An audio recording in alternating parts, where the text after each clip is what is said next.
And welcome everybody to another glorious episode of the Put on Waivers podcast NFL show. We're going to put this on the Cover 3D Raiders podcast feed as well because it's draft time and the Raiders only draft players from Clemson and Alabama, it seems like. Every year, they seem like they go do that every year. Mike Mayock and John Gruden can't get enough of that. So we have Dakota Cox on with us from Bama Hammer, not to be confused with Alabama Slammer, which is like the drink, I guess. I don't know. How you doing, Dakota? Pretty good. How are you doing? Good. So, listen, Alabama does it again. Obviously, the juggernaut keeps on going. I mean, the team never stops winning. Real quick, there was a lot of controversy about where the quarterback should have went in the draft. Do you feel like he's a chance to be a really good quarterback in the NFL, considering he went to New England, or were you surprised that didn't end up in San Francisco?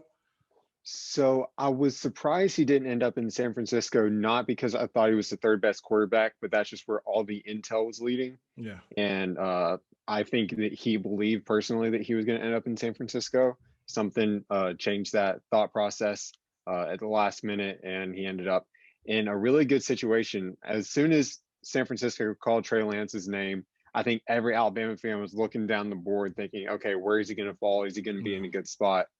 Panthers would have been a decent spot, but you avoid Detroit Lions, which would have been bad for him.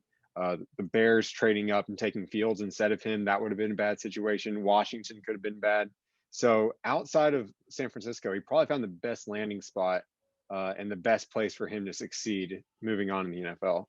And Mac Jones doesn't have to play this year.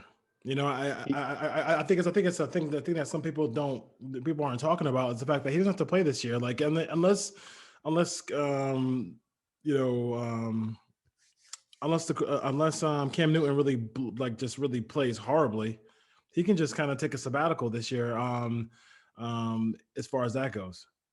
Yeah, and he has experience, waiting his turn. He wasn't even guaranteed the starting job this summer. He had to work for that. He worked for everything he got here.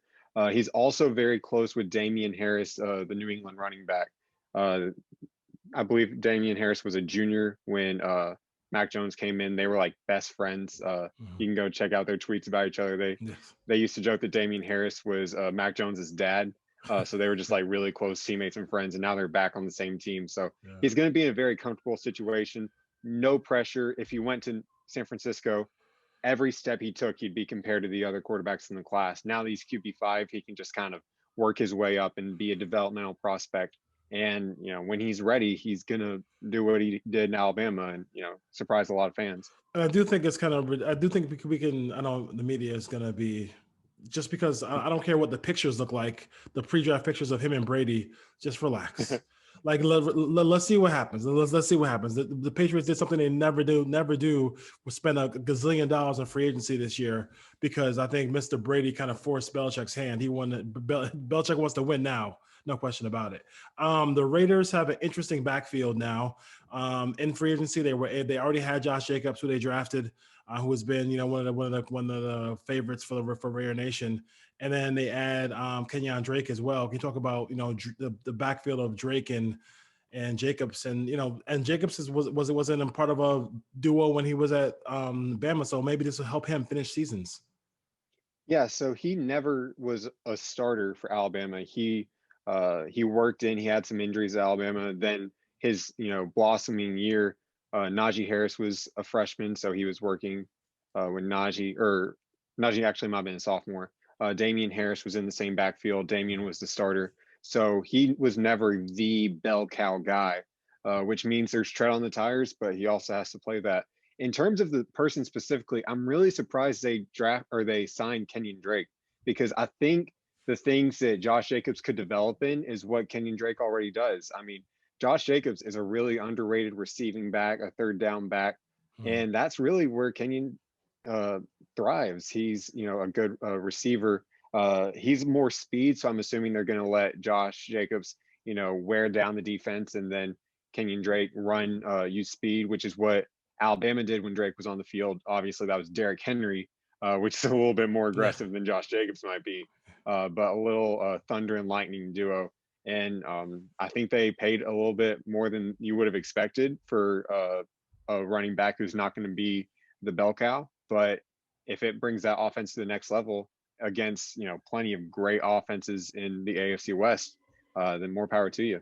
Yeah, I do think the last couple of years, part of the red zone woes toward the end of the season. Hmm. Jacobs have been banged up, and I think that they want to make sure that they want to make sure that Jacobs isn't banged up. He's fresh for the end of the year, and sharing the carries with Drake might help that.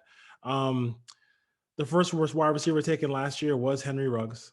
I know a lot of folks were like, hey, I like the pick, but my guy who I really wanted was Justin Jefferson. He had a great year with the Vikings, so I definitely understand that.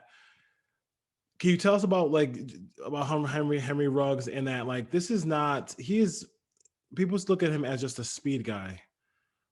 I look at him as somebody who could do a lot more than that. I know he runs a lot of slants, a lot of different plays at Alabama. Can you talk about what you saw there and what the Raiders can kind of expect from him in year two?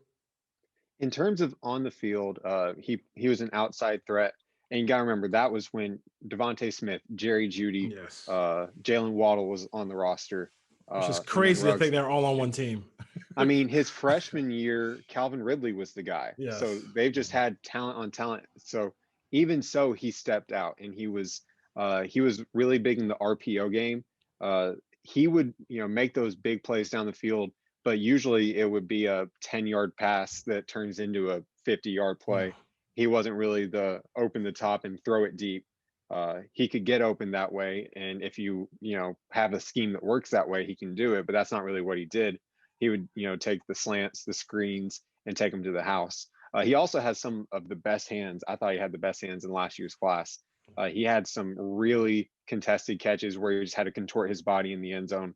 He had one against Auburn in the Iron Bowl, one of the most talented catches I've seen someone make in a game that I've seen in person, and I think it was really underrated. So he can contour his body, make some really contested catches, and obviously the speed is a bonus. And he's also a great leader off the field. He was the alpha in that you know in a receiver room with some of the best players in college football. He was the leader. He was the person who spoke out and made sure everyone was held up to a standard. So everyone else's success can kind of go back to how he set the standard in Alabama. Yeah, and listen, I know there were some guys like C.D. Lamb who kind of broke out. But receiver has been traditionally in the NFL a position where it takes a little bit of time. Look at a guy like Corey Davis who just exploded. Took him 2 or 3 years to get it going, but I do think that obviously with Nelson Aguilar going to New England, I think the Raiders are definitely going to push the ball to Henry Ruggs and use him a lot better. So the media went nuts when the Raiders took Alex Leatherwood. So this was I'm gonna try to see if I can find the tweet that Jim Nagy, I think from ESPN, put in. I gotta find that tweet real quick before I ask you about Leatherwood, because I know people just went absolutely went crazy when that pick was made, and I don't necessarily think it was maybe it wasn't warranted, all that criticism. Um, let's see here. So this is from Jim Nagy, right, ESPN. Some context on the Raiders' decision to take Alex Leatherwood with the 17th pick. Media crushed them, but Leatherwood was going in the first round. Spoke to multiple teams in the 20s and 32 range that had Leatherwood in the first round. Most don't agree with the pick. It being most agree with the pick. It wasn't a reach. So it sounds like the guy was a leader. I know Trent Brown, who was not a leader, who went to New England, and basically played when he wanted to play with the Raiders. He played like only 16 games, but 41 starts. I mean, the guy's played. He's gonna come in and play right tackle right across from Colton Miller. What are your thoughts about what Alex Leatherwood brings to the silver and black? So when I heard the pick, I was a little surprised, but then it takes like 5 seconds of thought, and then it's like, well, of course the Raiders were going to do this from a big program, a high character guy at a position of need. That's one of this is the third draft in a row where the Raiders have drafted an Alabama player in the first round. I thought they were going to take Barmore, but they go with Leatherwood instead. And Leatherwood is a great leader. He on the field, he's a great leader, but also this fall, right before game started, he was one of the leaders in Alabama's Black Lives Matter movement when they marched onto on campus and had a speech. He led that. He wrote an essay that the team like recited on social media. So he was a big part of that. He is going to be a tone setter there. I thought he was going to play more guard, which is why I valued him in the second round. But he played left tackle for multiple years at Alabama and played very well. He has the talent. Some people just think he's the size of a guard, and he did start at guard. I think it's a little ironic because when in 2018, 2019, or 2019 specifically, Leatherwood was the left tackle at Alabama, Jedrick Wills was the right tackle, and now in the NFL they're going to be swapping positions. Wills is the left in Cleveland, and Leatherwood's going to be playing right tackle likely in Las Vegas. You mentioned Christian Barmore, and I thought that was going to be the pick. To be honest with you, I did, because the Raiders don't actually have a defensive tackle who's signed after this year. So and they might slide Clelin Ferrell inside, especially with getting Yannick and Ndakwe.